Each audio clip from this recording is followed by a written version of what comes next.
International court of justice ने Israel को आदेश दिया है कि वो रफा के भीतर जंग को तुरंत रोक दे, लेकिन इसके बावजूद इजरायली फौज रफा में रुकने के बजाय आगे बढ़ती चली जा रही है। लेकिन आईडीएफ के लिए रफा को फतह करना एक ऐसी चुनौती बन चुका है जिससे पार पाना फिलहाल इजराइल के लिए नामुमकिन सा नजर आ रहा है। वो इसलिए क्योंकि रफा की हर गली और मोहल्ले में हमास के लड़ाके इजरायली सेना पर घात लगाकर बैठे हुए हैं और जितने हमले आईडीएफ पर गाजा के अन्य शहरों में नहीं हुए थे, उससे कई गुना ज्यादा हमले रफा में हो रहे हैं, जिसकी वजह से आईडीएफ को जान और माल दोनों का भारी नुकसान उठाना पड़ रहा है। दरअसल 26 मई 2024 को हमास के प्रवक्ता अबू उबैदा ने एक ऑडियो मैसेज के जरिए ये दावा किया है कि रफा के जबालिया कैंप में एक हमले के दौरान हमास ने कई इजरायली सैनिकों को बंधक बना लिया है। अबू उबैदा का कहना है कि पहले तो हमास के लड़ाकों ने आईडीएफ के जवानों को एक सुरंग में धोखे से बुलाया और फिर उस सुरंग के गेट पर बारूद रखकर उसे उड़ा दिया, जिसमें कई जवानों की मौत हो गई और कई घायल हो गए। हमास का कहना है कि कई इजरायली जवान वहां से जान बचाकर भागने की कोशिश में थे, जिन्हें मुठभेड़ के दौरान बंदी बनाया गया है और उनके सैन्य हथियारों को भी जब्त किया गया है।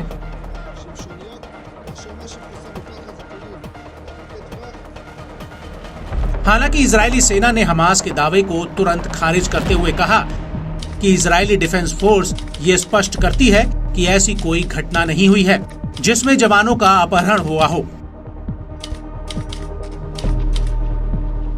ऐसे में सवाल उठता है कि आखिर इजरायली सेना झूठ बोल रही है या फिर हमास। हालांकि इसमें कोई दो राय नहीं है कि हमास में आईडीएफ पर कई बड़े बड़े हमले हुए हैं और हमास के इस दावे के बाद इजराइल ने एक बात तो कबूल की है, वो ये कि रफा के भीतर उसके 2 और सैनिक मारे गए हैं, जिनका नाम स्टाफ सार्जेंट बेत्ज़लेल वीकोवाच और स्टाफ सार्जेंट सेहर सुडई है।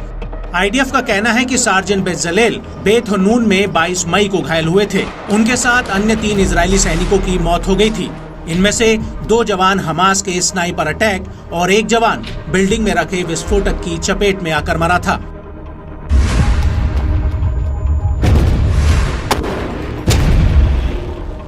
वहीं सार्जेंट सेहर सुडई की उम्र 20 साल थी। वो गिवाटी ब्रिगेड की रोतेम बटालियन का हिस्सा थे। उनकी मौत भी दक्षिणी गाजा में 26 मई 2024 को हुई थी और इसी दिन लोतार इलिट यूनिट का एक अन्य जवान दक्षिणी गाजा में गंभीर रूप से घायल हुआ था।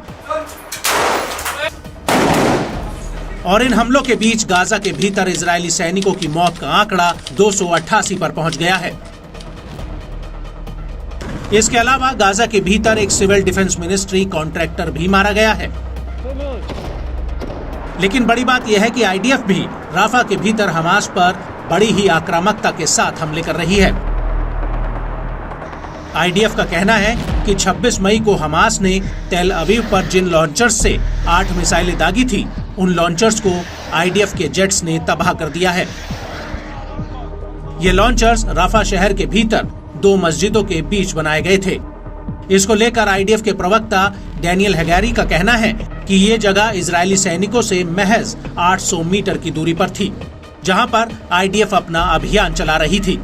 हैगैरी का कहना है कि हमास रफा के भीतर आम नागरिकों के बीच अपने सैन्य अड्डे बना रहा है, जिससे वो आईडीएफ की नजरों से बच जाए और जैसे ही इजरायली फौज उनके ठिकानों के करीब पहुंचती है, वैसे ही हमास के लड़ाके वहीं गोला बारूद आईडीएफ के ऊपर फायर कर देते हैं, जिससे ये साफ होता है कि हमास साफ तौर पर गाजा में आम लोगों का इस्तेमाल कर रहा है।